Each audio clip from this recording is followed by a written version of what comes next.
नमस्कार दोस्तों, मैं हूं एडवोकेट ब्रिजेश यादव। दोस्तों, आज के इस वीडियो लेक्चर्स के अंदर हम बात करने वाले हैं कि क्या आप एक लोन के डिफॉल्टर हैं और ऐसे में कहीं न कहीं इस लोन डिफॉल्ट के संबंध में, इसके रिगार्ड्स में बैंक या फिर एनबीएफसी ने आपके खिलाफ में, आपके अगेंस्ट में मजिस्ट्रेट कोर्ट में एक कंप्लेंट फाइल कर दी दोस्तों। और ये जो कंप्लेंट फाइल हुई है ना, ये आपके स्टेट, आपके राज्य में ना होकर 1500 से 2000 किलोमीटर की दूरी पर दूसरे राज्य, दूसरे स्टेट में आपके अगेंस्ट में, आपके खिलाफ में कंप्लेंट फाइल कर दी गई दोस्तों। जैसे एग्जाम्पल के तौर पर यदि आप मुंबई में रहते हैं तो आपके अगेंस्ट में, आपके खिलाफ में कंप्लेंट फाइल हुई है दोस्तों कलकत्ता में, दोस्तों कलकत्ता में, जो कि यहां से लगभग 2000 किलोमीटर दूर है from the Mumbai. Dear friends, ये जो कंप्लेंट फाइल हुई है ना, इसके पीछे का रीजन क्या था, क्यों कंप्लेंट फाइल हुई? हो सकता है आपने बैंक और एनबीएफसी को आपने जो एक ईसीएस मैंडेट का जो आपने अप्रूवल, जो परमिशन दिया होगा कि हर महीने की फिक्स्ड डेट को एक अमाउंट आपके बैंक अकाउंट से कटेगी दोस्तों, वो ईसीएस वहां पे जब हिट हुआ और वो डिफॉल्ट हो गया, तो ऐसे में कहीं ना कहीं दोस्तों आपने यहां पे एक ऑफेंस को क्रिएट किया under section 25 payment and settlement act 2007 दोस्तों। तो ऐसे में कहीं ना कहीं आपके खिलाफ में, आपके अगेंस्ट में दोस्तों सेक्शन 25 में एक कंप्लेंट फाइल कर दी जाती है। दूसरी चीज, यदि आपने बैंक या फिर एनबीएफसी को कोई चेक दे रखा होगा आपने रीपेमेंट के लिए, यदि उस चेक को बैंक या फिर एनबीएफसी ने अपने बैंक में डिपॉजिट किया होगा फॉर एनकैशमेंट पर्पस के लिए, और वो चेक डिसऑनर्ड या फिर बाउंस हो गया होगा, तो ऐसे में कहीं ना कहीं दोस्तों आपके खिलाफ में सेक्शन 138 नेगोशिएबल इंस्ट्रूमेंट एक्ट 1881 के तहत आपके खिलाफ में मजिस्ट्रेट कोर्ट में कंप्लेंट फाइल हुई होगी। दूसरी चीज दोस्तों, यदि लोन लेते समय आपने बैंक या फिर एनबीएफसी के पास कोई गलत फॉल्स डॉक्यूमेंट्स यदि आपने सबमिट किए होंगे, फॉर्ज्ड दोस्तों, या फिर उस डॉक्यूमेंट्स में कोई अल्टरेशन, मॉडिफिकेशन या फिर छेड़छाड़ की गई होगी, ऐसे दस्तावेज यदि आपने बैंक या फिर एनबीएफसी के पास जमा किए होंगे लोन लेते समय, या फिर जब आपको लोन प्रोवाइड किया गया और वो जिस पर्पज के लिए प्रोवाइड किया गया था उस पर्पज में उस लोन को आपने यूज नहीं किया दोस्तों, या फिर आपने कोई मोटर कार, व्हीकल, गाड़ी लोन लिया था और आपने उस गाड़ी को, उस आपने मोटर कार को आपने हाइड कर दिया, छुपा दिया, उसको बेच दिया दोस्तों, तो ऐसे में कहीं ना कहीं आपने बैंक या फिर एनबीएफसी के साथ में क्रिमिनल ब्रीच ऑफ ट्रस्ट या फिर आपने दोस्तों विश्वासघात किया। तो ऐसे में कहीं ना कहीं दोस्तों बैंक और एनबीएफसी आपके खिलाफ में कंप्लेंट फाइल करती है मजिस्ट्रेट कोर्ट में बीएनएस की धारा 316, 318 दोस्तों। या फिर कभी कभी ऐसा भी होता है कि लोन रिकवरी एजेंट्स प्रोफेशनल तरीके से, फॉर्मल तरीके से रिकवरी की प्रक्रिया करने के लिए गए और आपने उनके रिकवरी एजेंट, उनके स्टाफ, उनके एम्प्लॉय के ऊपर कोई अटैक कर दिया दोस्तों, धमकी दिया, आपने मार झगड़ा किया, डराया धमकाया, तो ऐसे में कभी कभी वो ऐसा भी कर देते हैं कि धारा 351, बीएनएस की धारा 351 में दोस्तों क्रिमिनल इंटिमिडेशन, आपराधिक धमकी की भी दोस्तों एक धारा लगाकर आपके खिलाफ में कंबाइंड 318, 316, 351 में दोस्तों कंप्लेंट फाइल कर देते हैं बिफोर द मजिस्ट्रेट कोर्ट। लेकिन दोस्तों आप सभी को पता है कि ये सारी की सारी बातें सिर्फ डराने धमकाने के लिए की जाती है। अगर यहाँ पे नियम कानून से यदि हम बात करें तो सेक्शन 25 का एकदम परफेक्ट प्रूफ है कि आपने ईसीएस को डिफॉल्ट किया है, आपने ईसीएस को बाउंस करवाया है, वो आपके बैंक अकाउंट के स्टेटमेंट से मालूम पड़ जाएगा। तो दोस्तों ईसीएस बाउंस डिफॉल्ट में सेक्शन 25, चेक बाउंस में सेक्शन 138, चीटिंग या फिर फ्रॉड के मामले में दोस्तों, क्रिमिनल ब्रीच ऑफ ट्रस्ट के मामले में 318 या फिर 316 के तहत आपके खिलाफ में बैंक और एनबीएफसी मजिस्ट्रेट कोर्ट में दोस्तों लगभग 2000 किलोमीटर दूर दूसरे स्टेट में, दूसरे राज्य में आपके खिलाफ में कंप्लेंट फाइल कर देती है। अब ऐसे में होता क्या है दोस्तों, जो जो मजिस्ट्रेट कोर्ट है वो आपको एक नोटिस भेजती है। उस नोटिस का सब्जेक्ट होता है दोस्तों प्री कॉग्निजेंस की नोटिस, कि हमारे पास एक कंप्लेंट आया है, हम आपको ये नोटिस भेज रहे हैं, इसके अंदर ये सेक्शन के तहत कंप्लेंट फाइल हुई है, तो आपको एक नोटिस भेजी जाती है। और ये प्री कॉग्निजेंस की जो नोटिस आती है, ये कौन भेजता है? कोर्ट भेजती है दोस्तों, मजिस्ट्रेट कोर्ट भेजती है। और ये जो नोटिस आती है ये आपको स्पीड पोस्ट के माध्यम से दोस्तों फिजिकल फॉर्म में आपके रजिस्टर्ड एड्रेस पे भेजा जाता है कोर्ट के द्वारा। कभी कभी ऐसा भी होता है कि लोन डिफॉल्टर लोन का बोरोवर एड्रेस को चेंज कर देता है, तो बैंक और एनबीएफसी के जो भी जो एडवोकेट्स होते हैं वो क्या करते हैं, उस प्रीकॉग्निजेंस की जो नोटिस का फोटो पिक इमेज, उसकी पिक्चर खींच के आपको आपके मोबाइल पे व्हाट्सएप पे भेज देते हैं, आपको मेल पर भेज देते हैं कि एटलीस्ट आपको मालूम पड़ जाए कि आपके खिलाफ में कानूनी कार्रवाई स्टार्ट हो गई है दोस्तों। तो डियर फ्रेंड, जब आपको ये प्री कॉग्निजेंस की जब नोटिस आती है तो आप इस नोटिस जब आप देखते हैं ना, तो आपके अंदर एक डर का माहौल पैदा हो जाता है कि कहीं मेरे खिलाफ में समन्स तो नहीं आ गया, कहीं मेरे खिलाफ में वारंट तो जारी नहीं हो गया, bailable warrant, non bailable warrant, arrest warrant, क्योंकि उस प्री कॉग्निजेंस की नोटिस के ऊपर बाकायदा कोर्ट की स्टैंप, उसका सील, जो भी प्रिसाइडिंग, जो भी मजिस्ट्रेट साहब होंगे उनकी सिग्नेचर, कोर्ट नंबर, कोर्ट का नाम, बाकायदा वहां पे कानूनी भाषा में सारी चीजें लिखी होती है कि आपको इस डेट को, आपको इस डेट पर, इस तारीख पर, इस समय, इस कोर्ट में आपको हाजिर होना है। और आपका जो भी जवाब, आपका जो भी पक्ष है वो आपको रखना है।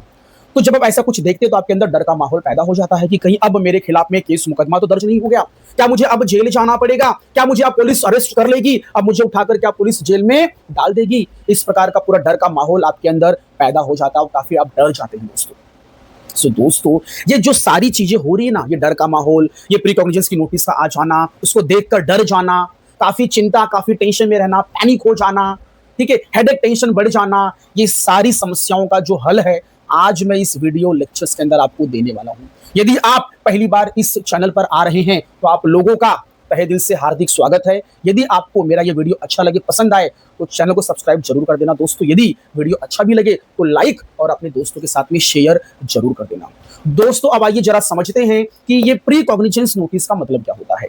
दोस्तों, कॉग्निजेंस का मतलब होता है संज्ञान लेना और प्री कॉग्निजेंस का मतलब होता है कि संज्ञान लेने से पहले आपको सूचित करना कि भाई लोन बोरोवर, लोन डिफॉल्टर, आपके खिलाफ में हमारे पास, हमारे कोर्ट में एक कंप्लेंट आई है। तो मजिस्ट्रेट साहब क्या करेंगे, जो शिकायत करता होंगे, जो कंप्लेनेंट होंगे, उनके जो भी गवाह होंगे, पहले उनका ओथ लेंगे, उनका पहले उनसे शपथ लेंगे दोस्तों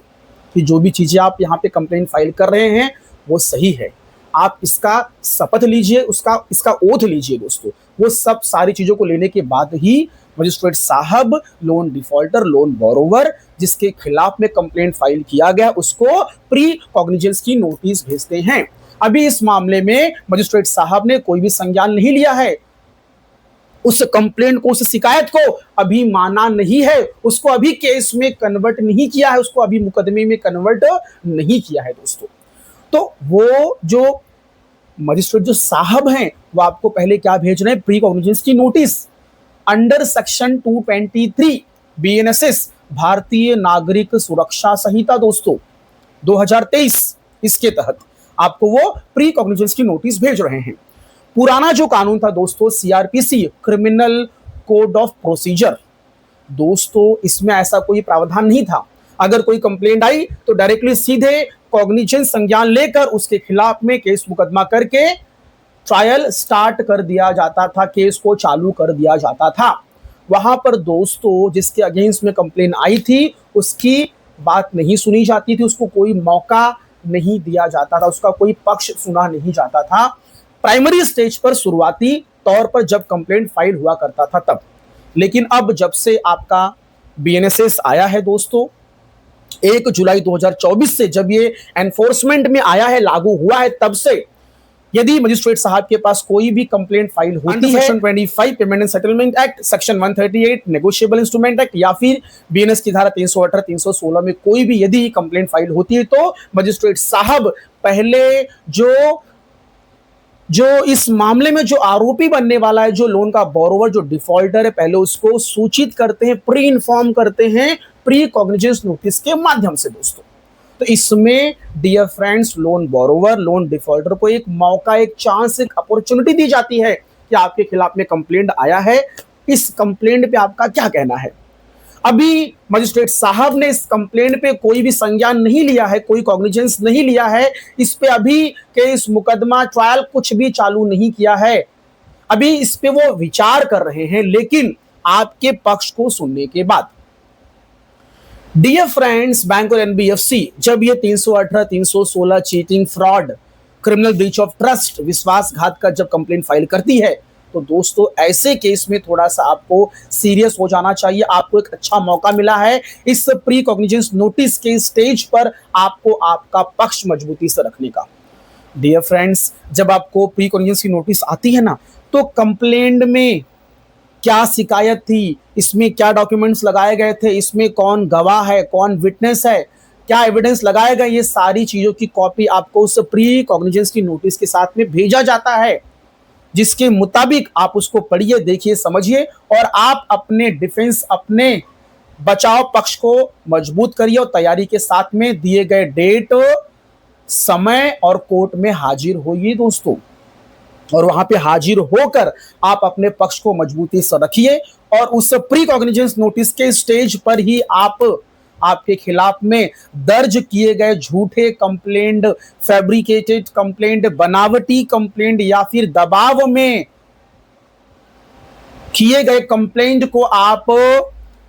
प्री कॉग्निजेंस नोटिस के स्टेज पर ही आप खारिज और उसको डिसमिस करवा सकते हैं दोस्तों, क्योंकि अभी तक मजिस्ट्रेट साहब ने आपके मामले में कॉग्निजेंस संज्ञान नहीं लिया है। 223 बीएनएसएस की धारा के तहत आपको नोटिस भेजा है, आपको बुलाया है आपके पक्ष को सुनने के लिए दोस्तों। डियर फ्रेंड्स, कानून में एक लीगल मैक्सिम है, एक धारा है दोस्तों कि ऑडी अल्टरम पार्टम, दूसरे पक्ष को भी सुना जाना चाहिए। तो बस इसी लीगल मैगजीन के तहत दोस्तों आपको आपका पक्ष सुनने के लिए मजिस्ट्रेट साहब आपको इस नोटिस के माध्यम से बुला रहे हैं। आइए बताइए, यदि ये कंप्लेंट गलत है, फॉल्स है, फैब्रिकेटेड है, बनावटी है, जबरदस्ती आपको फंसाने के लिए कंप्लेंट फाइल किया गया है, तो आप आइए, आपके पास कोई सबूत, एविडेंस, कोई गवाह, कोई आपके पास दस्तावेज है तो आइए बताइए। यदि आपने प्रूफ कर दिया कि ये गलत कंप्लेंट है तो वहीं पे जगह पे इस कंप्लेंट को बैंक और एनबीएफसी के द्वारा जो कंप्लेंट फाइल किया गया है उसको हम वहीं पे जगह पे खारिज और डिसमिस कर देंगे। दोस्तों, ये बीएनएसएस की धारा 223 के आने से क्या फायदा हुआ? दोस्तों, फायदा ये हुआ कि जो झूठे मोटे जो मुकदमे फाइल किए जाते थे बैंक और एनबीएफसी के माध्यम से लोन बोरोवर डिफॉल्टर के ऊपर, वो झूठे मोटे मुकदमे आगे नहीं चल पाएंगे। और कोर्ट के ऊपर जो एक बर्डन था वर्क का, या फिर फालतू जो भी केसेस फाइल्ड किए जा रहे थे, अननेसेसरी जो कंप्लेंट फाइल की जा रही थी दोस्तों, जो आगे चलकर उस पर कॉग्निजेंस लेकर उसका ट्रायल चलाया जाता था दोस्तों, ये सारे बोगस जो भी केस मुकदमे थे, ये सब पहले ही स्टेज पे आज खत्म हो जा रहे हैं दोस्तों। इससे क्या हो रहा है, कोर्ट के ऊपर वर्कलोड का जो बर्डन था वो काफी हद तक कम हो गया दोस्तों। और इससे हुआ क्या, ट्रांसपेरेंसी क्लियर हुई, पारदर्शिता आई और दोस्तों लोगों को सही न्याय और जस्टिस मिलने लगा। जब से ये प्री कॉग्निजेंस का ये कॉन्सेप्ट, ये बीएनएसएस की धारा 223 आई, प्री कॉग्निजेंस की नोटिस का ये कॉन्सेप्ट आया दोस्तों। पहले ये CrPC code of criminal procedure में नहीं था दोस्तों। उसमें क्या था, वेरी सिंपल, सेक्शन 200 में कंप्लेंट फाइल करो, मजिस्ट्रेट साहब सामने वाले पक्ष लोन बोरोवर, लोन डिफॉल्टर को बिना सुने, उसको बिना अपॉर्चुनिटी मौका दिए तुरंत केस को आगे प्रोसीड करते थे, उसमें संज्ञान लेते थे, कॉग्निजेंस लेते थे दोस्तों। उसके बाद तारीख और ट्रायल चलना स्टार्ट। लेकिन जब से आपका बीएनएसएस भारतीय नागरिक सुरक्षा संहिता आया है दोस्तों, काफी फायदा हुआ है और ये कहीं ना कहीं दोस्तों ये जो लोन बोरोवर, लोन डिफॉल्टर है, उसके पक्ष में ये काम कर रहा है दोस्तों। सो प्राइमरली यदि कोई आपके पास दोस्तों आपका कोई ऑब्जेक्शन है तो आपको इस प्री कॉग्निजेंस की नोटिस पर आपके ऑब्जेक्शन को आपको दे देना चाहिए, फाइल कर देना चाहिए दोस्तों। अभी तक केस मुकदमा हुआ नहीं है, अभी मजिस्ट्रेट साहब विचार कर रहे हैं, आपको एक मौका दे रहे हैं, आपको एक अपॉर्चुनिटी दे रहे हैं आपका पक्ष सुनने के लिए दोस्तों। तो इस मौके को आप खोइए मत, गवाइए मत दोस्तों। यदि आपको लग रहा है कि मेरे खिलाफ में बैंक या फिर एनबीएफसी ने गलत, फॉल्स, झूठा मोटा कंप्लेंट फाइल कर दिया है दोस्तों, तो ऐसे में आपको इसके खिलाफ में, इसके अगेंस्ट में आपको खड़ा होना चाहिए और आपको प्री कॉग्निजेंस की नोटिस का आपको जवाब देना चाहिए। दिए गए तारीख समय पर आपको जाके कोर्ट में हाजिर होकर आपके वकील के माध्यम से, आपके एडवोकेट, आपके प्लीडर के माध्यम से दोस्तों मजबूती से आपको आपके पक्ष को रखना चाहिए दोस्तों, क्योंकि ऑडी अल्टरम पार्टम, दूसरे पक्ष को भी सुना जाना चाहिए दोस्तों। ये कानून का प्रिंसिपल है दोस्तों, ये लॉ का प्रिंसिपल है दोस्तों, जिससे कि होगा क्या, जस्टिस, न्याय सही तरीके से मिल पाएगा जब दोनों पक्षों को सुना जाएगा दोस्तों। बीएनएसएस 223 के संबंध में रिसेंटली 2025 और 2024 में ऑनरेबल कर्नाटका हाई कोर्ट ने दोस्तों दो प्रोसीजरल, इस प्रक्रिया को फॉलो किया जाना चाहिए, इसको लेकर दोस्तों दो ऑर्डर और जजमेंट दिए हैं। वो ऑनरेबल हाई कोर्ट के ऑर्डर्स, जो केस जो है, जो केस का जो नाम है दोस्तों, वो मैं आपको बताना चाहूंगा, आप नोट करिए। और ये पूरी तरीके से लोन डिफॉल्टर, लोन बोरोवर के पक्ष में दिया गया है और ये कहा गया है कि बीएनएसएस की धारा 223 प्री कॉग्निजेंस की नोटिस, इस प्रोसीजर को जरूर फॉलो किया जाना चाहिए दोस्तों। तो दोस्तों केस का नाम नोट करिए, सुबी एंटनी वर्सेस R1 2025 का केस है दोस्तों। और दूसरा केस है दोस्तों बसना गौड़ा आर पाटिल वर्सेस शिवनंदा पाटिल दोस्तों, 2024 का केस है। इसमें क्लियर कट बोला गया है कि बीएनएसएस की धारा 223 ये एक प्रोसीजरल है, इसको फॉलो किया जाना चाहिए और सामने वाली पार्टी जिसके खिलाफ में, जिसके अगेंस्ट में कंप्लेंट फाइल किया गया है, उसके पक्ष को सुना जाना चाहिए। यदि उसके पक्ष में मजबूती है और ऐसा लग रहा है कि फॉल्स और फैब्रिकेटेड गलत कंप्लेंट फाइल की गई, तो उसको प्रथम स्टेज पर, फर्स्ट स्टेज पर, इस प्री कॉग्निजेंस के स्टेज पर ही उसको दोस्तों डिसमिस और खारिज कर दिया जाना चाहिए। सो दोस्तों, मेरा हम्बल रिक्वेस्ट है कि यदि आपको इस प्रकार का कोई भी नोटिस आए तो इसको इग्नोर ना करें। कोई दिक्कत समस्या यदि आपको आ रही है, आपको नहीं समझ में आ रहा है इसमें क्या करना चाहिए, तो आप मेरी गाइडेंस में आप काम कर सकते हैं। यदि आपको कोई भी लीगल हेल्प चाहिए तो आप मेरे दिए गए लीगल हेल्पलाइन नंबर पर मुझसे आप कॉन्टैक्ट संपर्क कर सकते हैं। वही सेम नंबर दोस्तों व्हाट्सएप पर भी अवेलेबल है। आपको यदि कोई भी नोटिस आती है तो उस व्हाट्सएप नंबर पर आप शेयर करें, मैं आपकी पूरी मदद और हेल्प करूंगा दोस्तों। थैंक यू सो मच, धन्यवाद, जय हिंद, जय भारत।